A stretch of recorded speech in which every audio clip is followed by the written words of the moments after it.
I thought that Dallas was going to extend Dak Prescott before training camp, but training camp has since started and a deal has yet to materialize. Jerry Jones has made some cryptic comments when it comes to Dak Prescott. He said that he's looking for more in the postseason. Meanwhile, you see Dak Prescott on the other hand, he's coming out and saying that he doesn't know if he's going to finish his career as a Dallas Cowboy, despite how much he would love to remain in Dallas.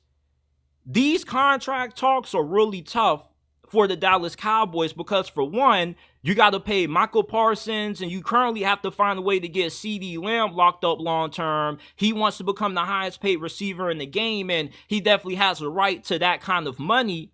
But the biggest question for Dallas is that if you can't win it all this year, is it really worth investing $60 million a year to Dak Prescott?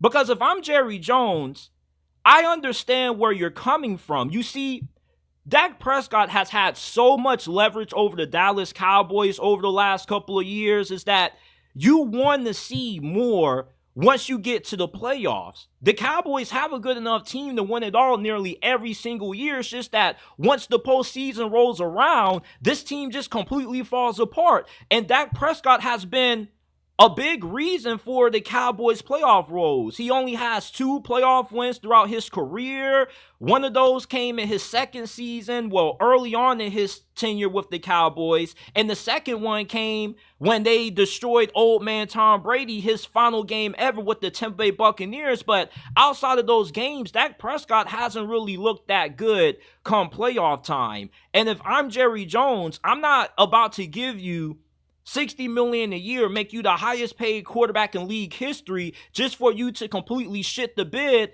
every time the biggest moments occur. The Dallas Cowboys fan base is pretty split on this. There's a good majority of you guys who don't want Dak Prescott back. You want to run it back with somebody else, but there's a good majority of the fan base who believes in Dak Prescott, and they believe that if he's good enough to perform at an MVP level throughout the regular season, he's more than capable of doing that in the postseason. And I really do believe that Dak Prescott is good enough to win the Super Bowl.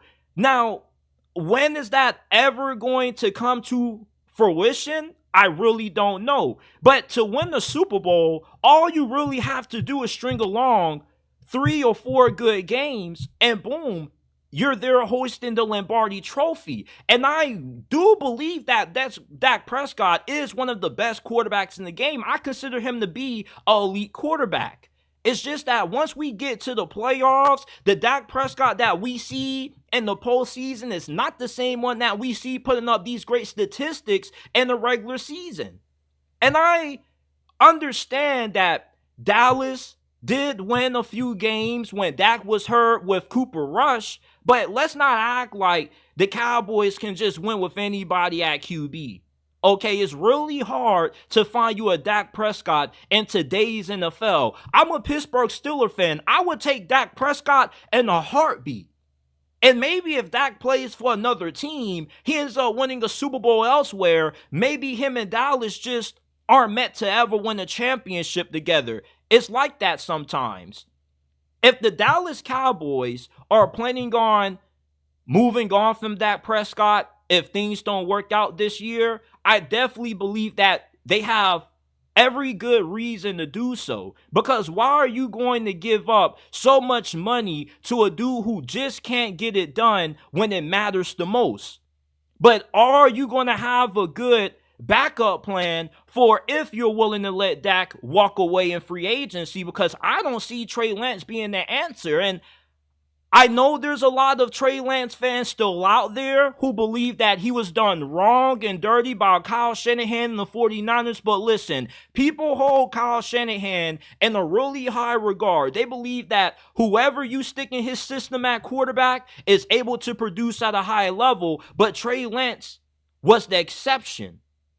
He had an injury that held him back, but he just wasn't that good. He got traded to the Dallas Cowboys for a mid-round pick, and we are going to see a lot of him during this preseason, but I don't see any juice with Trey Lance. And I don't think it's worth rolling the dice, giving him 1 year to prove himself when you have the opportunity to draft Shedeur Sanders in next year's draft. Dion already said that they have no problem pulling a Eli Manning to get Shedeur to the team that he really wants to play for. If Dallas needs a quarterback around next year's NFL draft and they're in the range to trade up for Shedeur, I don't see how they don't make it happen. Jerry Jones is a great marketer. Not only is he a really savvy businessman, but he also is somebody who knows how to sell tickets. He knows how to generate a lot of attention. And what better way to do that by drafting probably the most polarizing, the most popular quarterback prospect in NFL history and putting him on the most popular team, the biggest brand in the NFL, the Dallas Cowboys. Everybody would be buying Shedeur Sanders jerseys. Everybody would be talking about the Cowboys, and you will have some new optimism instilled in your organization because you will have a new fresh face underneath center and Shedeur, who the fan base is already going to be familiar with because of his last name. I would love to see Shedeur Sanders replace Dak Prescott, and I really believe that in the back of Jerry's mind, that's what his plan is. And it's not going to be that hard for Shedeur to become a Cowboy if he wants to become one. There are already a lot of teams who are going to be turned off to the idea of drafting him just because of the Hollywood vibe that he brings, the character concerns. If you're Dallas, though, knowing the kind of organization and team that you are, you love everything that comes with Shedeur Sanders. And he definitely will give you the opportunity to have a better shot at winning it all over the next couple of years than you running it back and paying Dak Prescott $60 million a year, because you will have more money to spend on other positions rather than investing majority of that on just one guy who has proven time in and time out he just doesn't perform that good in the playoffs.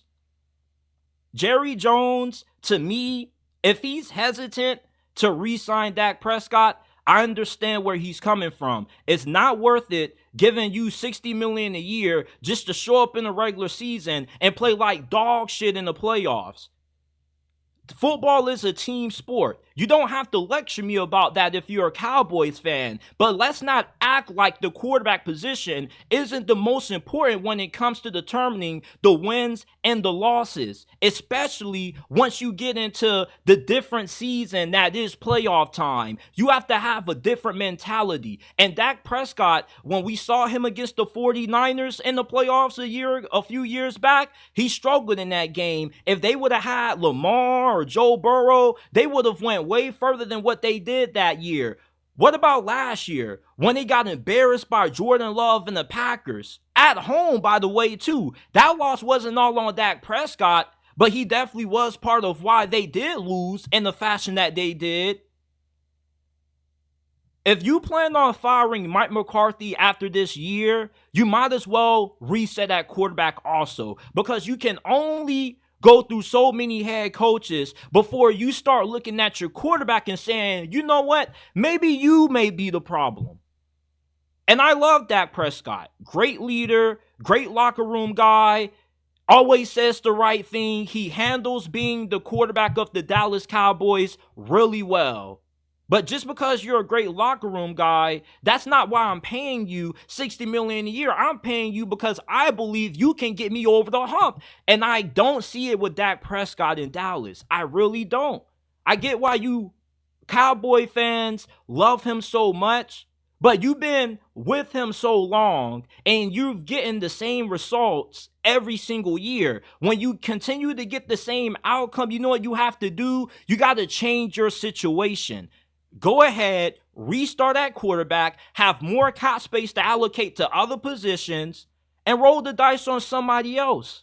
But if your plan to succeed Dak Prescott is Trey Lance, you don't really have one. And if you're going to start over with the new head coach, you might as well give him a new quarterback as well. So if I'm Jerry Jones, I'm standing firm on these. Listen, I'm not about to give you an extension right now until you show me you're capable of looking like an elite quarterback come playoff time. It's no point to give you elite QB money if you only look like one for the first 3 months of the season, and then come January, the most important stretch of the NFL year, you're a no-show. You don't deserve that kind of bag. You don't. I don't care if you're good enough. Good enough doesn't win a championship. You have to be that guy. And in the NFC, with the lack of elite quarterbacks that are in this conference, you would have thought that by now, Dak would have already have gotten the Cowboys to a conference championship.